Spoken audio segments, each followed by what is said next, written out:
Hop, c'est quand tu veux. Yeah. Donc, monsieur Mogoma, Enter the Code, qu'est-ce que c'est exactement? Alors, Enter the Code, à la base, c'est un projet donc, du coup transmédia. Okay. Donc, l'idée, c'était de faire comme se font les séries qui sont pour enfants. Voilà, donc les Power Rangers, les Tokusatsu, genre Kamen Rider, Sentai, Bioman pour ceux qui ont connu, ou Sankukai, enfin voilà, vraiment du rétro mais HD, on va dire, voilà, en utilisant les technologies de maintenant.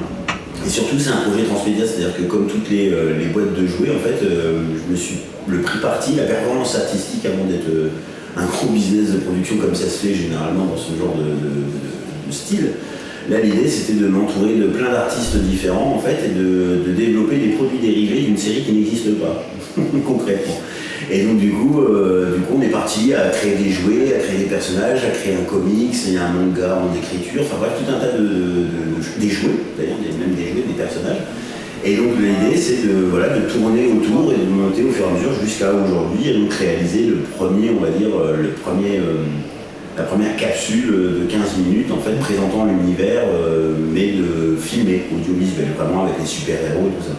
Et donc l'idée de base c'est transmédia et que tout se raccroche au même univers en fait. C'est de partir d'une feuille blanche et de créer un univers concret avec des super-héros empruntés fortement à la culture japonaise, mais en occidentalisant, orientalisant même d'ailleurs les histoires ou les mythes autour des personnages. C'est un petit peu ça le truc. Voilà. Petit mot à destination du making of.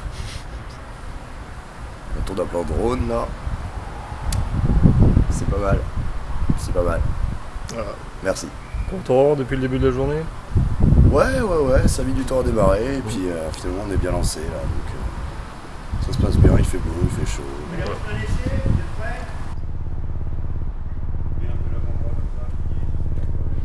Maintenant, très intense. Très intense.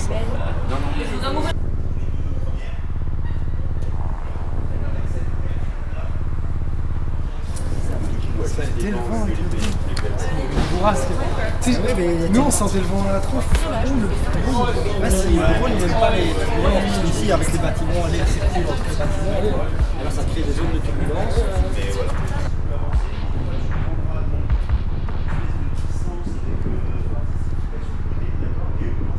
Ouais. Et alors ce tournage? Cool. Faut garder la position, faut pas bouger. Rien de mieux.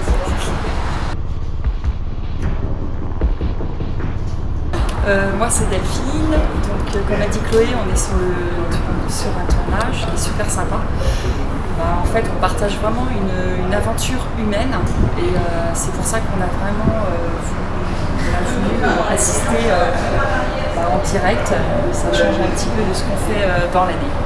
Tout à l'heure, vous avez filmé votre filou. Allez, on commence tout, par contre, il faut tout recommencer à chaque fois. 1, 2, 3 et... Alors d'ici tout à l'heure.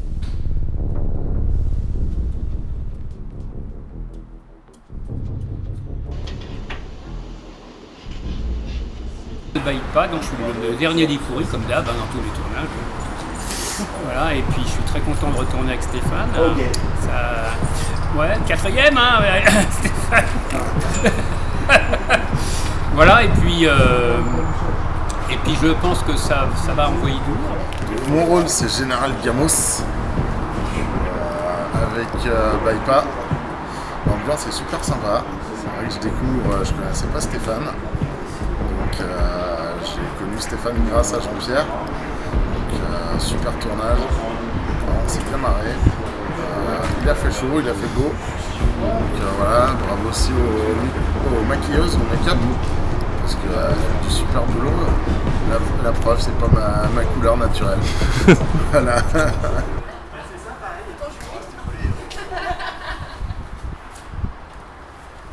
Bon merci. Moi ça fait 2 ans que je suis dans mon garage et grâce à vous je suis en train de réaliser ce que j'ai fait pour 2 ans dans mon garage. Merci à tous. Génial.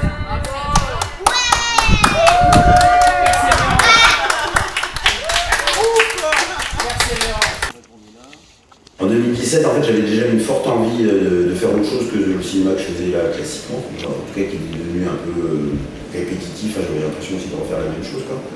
Et du coup j'avais envie de faire, j'avais envie de tester autre chose, de m'éloigner aussi de ce que j'étais en train de faire. Et puis je suis fan de ça, de Tokusatsu, des monstres en plastique, moi ça me plaît bien, les Godzilla et tout ça, ça me plaît beaucoup, quoi. Et du coup, j'avais envie de faire quelque chose de plus léger, en même temps décrit tout de même, et en même temps qui se rapporte au tokusatsu purement japonais. Mais j'avais peur de singer le Japon, justement, et de singer les maîtres, et donc du coup, je me suis dit, tiens, réfléchissons non pas à une histoire dans un premier temps, mais à plein de personnages. Et donc du coup, je suis parti dans un délire où j'ai créé un peu plus d'une centaine de personnages, en m'inspirant beaucoup des mythes judéo-chrétiens, orientaux et tout ça, quoi, en fait, mythes, légendes, religions, pas tout ce qu'on veut, quoi. Et après, effectivement, l'histoire est venue après, c'est-à-dire que l'histoire, comme c'était codifié et qu'il y a plein de petits éléments de la culture geek à l'intérieur, du coup, le nom du code, en fait, est arrivé comme ça. Et le code est devenu un personnage à part entière de la série d'ailleurs. Voilà. Donc du coup, Hunter de Code, parce que c'est l'AI qui dirige un peu cet univers, et parce qu'il y a plein de codes geeks cachés à l'intérieur cachés voire quelquefois mis en avant dans ce qu'on est en train de faire. En fait, c'est une espèce de gros sampling de tout, tu vois. Et donc du coup, j'écris beaucoup de personnages, mais sur une histoire, d'ailleurs dans la BD, on sait ce qui se passe au début, au milieu et à la fin. C'est comme Colombo. Le trip, en fait, c'est de se dire, on sait déjà tout ce qui va se passer, mais après, ce qui est intéressant, c'est de savoir comment ça va se passer entre les personnages. Voilà. Et puis, l'envie aussi de filmer des épisodes ou des films comme des spin-offs. Vraiment d'axer à chaque fois sur plus un personnage qu'un autre. Là, la BD, les 3 premières BD parlent d'un personnage. Mais on rencontre les autres parce que ça se passe dans le même laps temps et dans le même univers. Mais par contre, c'est de mettre à chaque fois en avant pourquoi ils s'entendent plus, pourquoi ils s'entendent, pourquoi il a refusé de mourir, pourquoi il a décidé de devenir un méchant, pourquoi il a décidé de revenir gentil. Enfin, c'est presque du drama.